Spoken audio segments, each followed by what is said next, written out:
Hello! I wanted to make this quick little video about what I do for my drums and stuff and just go over it. Also, I wanted to add, I did this entire video the other day, like recorded it and edited it and everything. And when I was editing, I was like, man, this sucks ass and I could explain things way better. So I'm gonna try this again. Anyway, here's what the drums sound like in a full mix.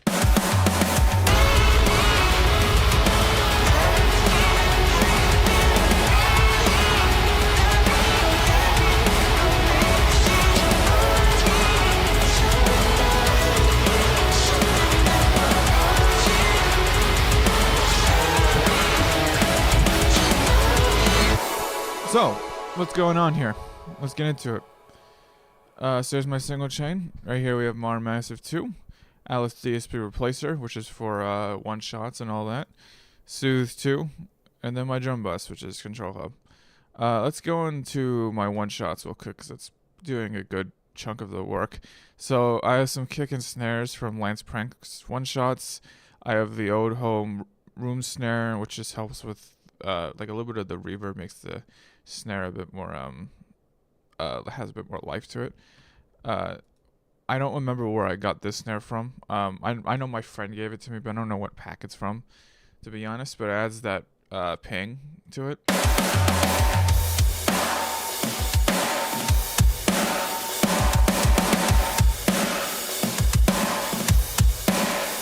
Yeah, it just does a lot.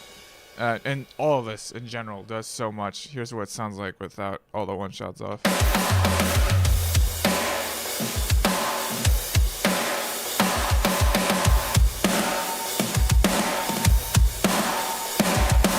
Like, you could just hear it in the kicks, obviously, right? Like, it's just so much more punchier. In terms of, like, I am EQing some stuff a little bit, and I'm adding a little bit of compression and saturation to some of them, and adding some more room, but I'm not doing a lot. Yeah, great tool, obviously. I highly recommend using one-shots. They help, like, a lot, and really ease out the process of...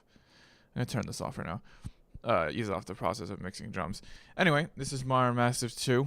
I have a love-hate relationship with drum mixing. I used when I started, I used the One Kit Wonders, and then I went to Architects, and then I went to Hertz Drums for a little bit, and then I went to Ode Home, and then I did a mix of Mar Massive 2 and Ode Home, and now I'm just full Mar Massive 2. So this is a preset that Recat gave me, and then I'm editing it a bit myself as well. I'm not gonna get into like everything that I'm doing here, like what specific toms or symbols I'm using, because it will be here forever.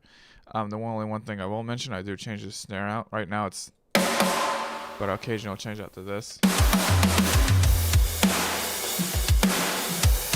This is the snare I mostly use, but for this track I use the high ping one. It's just, it depends on the context. Anyway, let's get into mixing.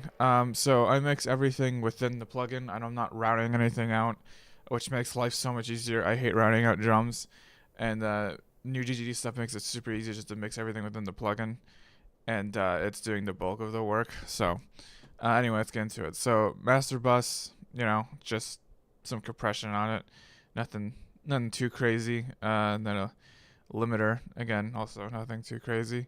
I'm not going to get into like every single EQ thing in this chain, because again, we'll be here forever, but I'm going to get to the more important stuff.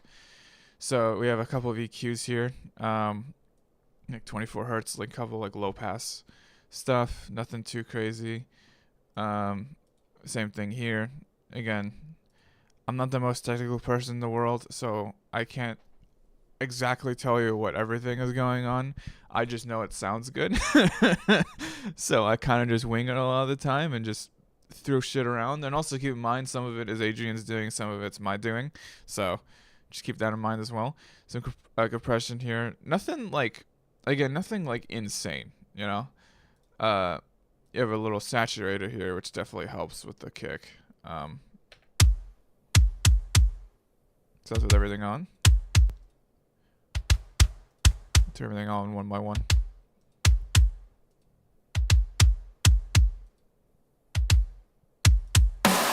Yep.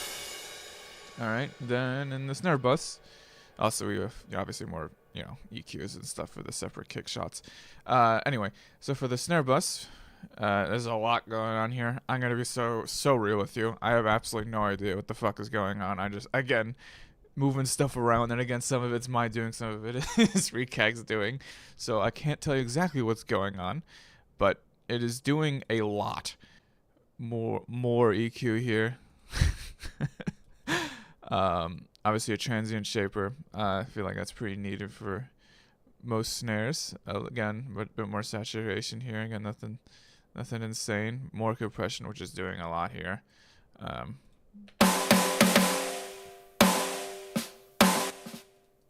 Yeah. Yeah, that compression does crazy work.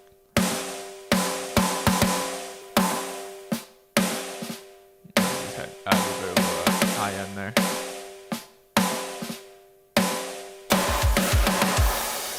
So there's that. Again, more obviously snare room. I added more reverb. I like my snare. I like my drums to have a bit of room. So that is something I like to do. It just gives it more life, in my opinion. I don't love like super dry drums.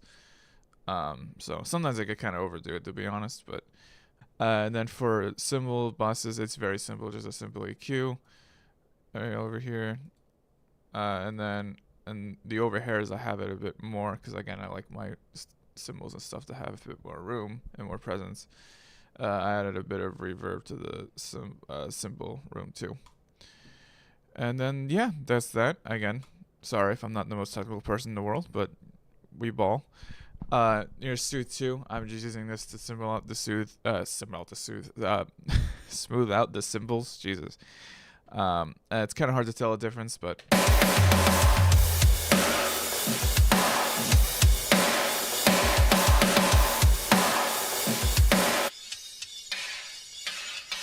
here's like what it's cutting out and stuff. Obviously, it's doing a little bit more than just cymbals because we're on a drum bus, but it's mostly for cymbals. And minor difference, but it adds a lot of mix. Control hub, this is a simple drum bus. Nothing too crazy. It does help with like presence and thickness though. Some EQ going on here. I'm using a George Lever set and messing around with it. Yeah, compression, a little bit of master EQ, and then a limiter on it, which depends on the song. I'll crank a little bit.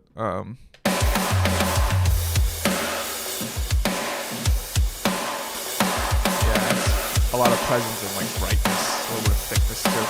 Gives everything for one shot.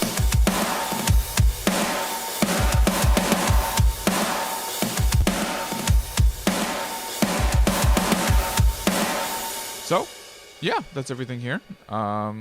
There is some other stuff I do though, so let's get into that as well.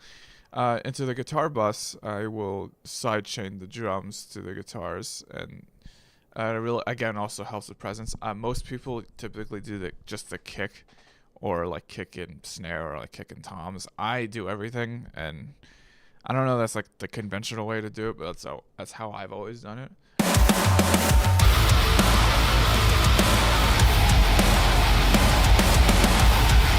Obviously, if you want to go crazy, you can.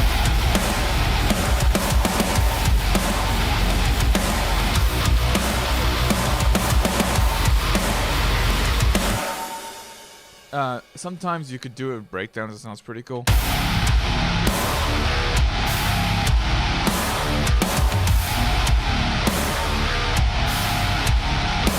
I don't know. I think that could sound pretty sick. I know like Northlane does it a lot. It's kind of where I got that inspiration from. I also like techno music too. Also, I wanted to add something else that I do too. So for like snare bombs, I'm not really using it in this song, but I wanted to add it just to show what I do typically. Here's what my snare bombs sound like.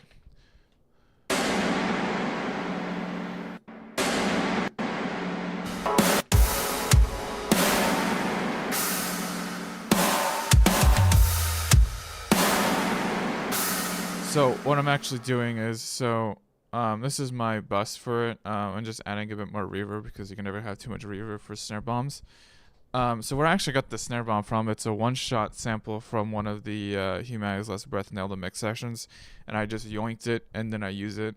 It's probably literally just an old home snare with a bunch of reverb on it, and then I added more reverb on it. Here's how it sounds like with nothing on it. And then with mine. It's it's pretty obnoxious, but it does the job well enough. But that's pretty much everything I do, honestly. I don't really have much else to say. It's nothing too crazy. Again, I apologize. I'm not the most like technical person in the world. I feel like I'm just winging it in a lot of ways. Um, but yeah, no, it took me a while to get Modern Massive 2 to sound to my liking, to be honest. Again, I have a love hate relationship with like mixing drums, but it could be really satisfying once you get a good sound out of it. And an Oathome's great. I used Oathome for a long time, but I don't know. I was kind of getting tired of the Oathome sound. I mean, it's great because the process sound is like perfect. You don't really have to do much to it. But I kind of wanted to make my own thing, so I feel like I did relatively well until I get bored eventually and do something else again. But yeah, I mean, thanks for tuning in. That's pretty much all I had to say.